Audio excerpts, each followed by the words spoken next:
Eli tänään on 27. päivä ja mä kuvaan My Dayn. Meillä on tänään koulussa semmonen laita hyvä kiertämään päivä. Ja mä menen mun pikkuvelen luokalle. Ja joo, me lähdetään nytten kouluun. No mä menin nyt syömään ja mä en viitti puhua hirveän kovaa, koska tuolla on niinku muita luokkia tuolla niinku käytäville tai silleen. Ja mä jäin tänne luokkaan, koska mä en tykkää appelsiinit chilikalasta, joten mä otin mukaan kirsikkatomaatteja. Ja nyt mä vaan venään, että ne tulee, koska sit on välkkä. Tai ainakin niillä on. Mä en tiedä sit pitääks mun tehdä jotain vai meneekö mäkin ulos. Mut joo. Me varmaan nähdään sit myöhemmin. Ai niin, mä unohdin sanoa, että Luukaksen biisin, niinku sen uusi biisi, joka tulee 31. päivä, se soitetaan maanantaina 30. päivä ennakkoon. Yle X:llä 10-11 aikoihin. Oh my god, mä en kestä, mun on pakko kuunnella sitä, vaikka mä olisin koulussa, niin silti mä kuuntelen sitä, koska mä haluun kuulla sen biisin. Fun girl.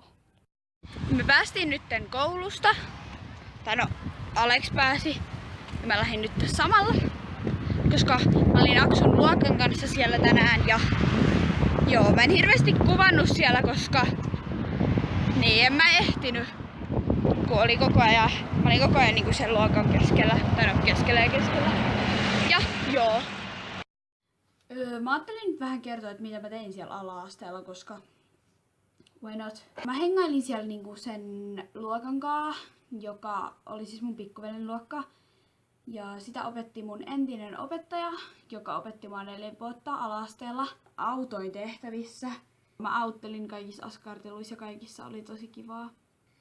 Ja joo, mulla oli oikeesti ihan superkiva päivä, että ja tänään siis laitettiin hyvä kiertämään. Miksi tämä kone ei käynnisty? Please!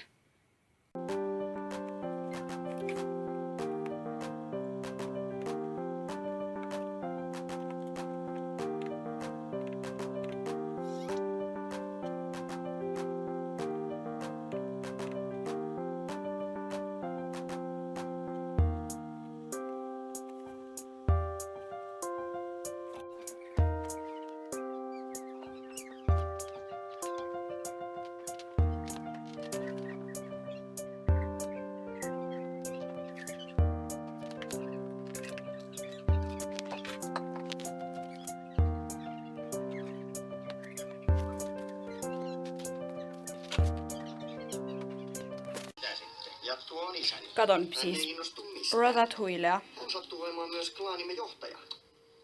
Mitä pahaa on siis yliherkissä aisteissa? Älä syö sitä! Mitäs tää oikein on? Se outo haju oli rotanmyrkkyä. Öitä ja me nähdään huomenna uuden videon parissa. Moikka!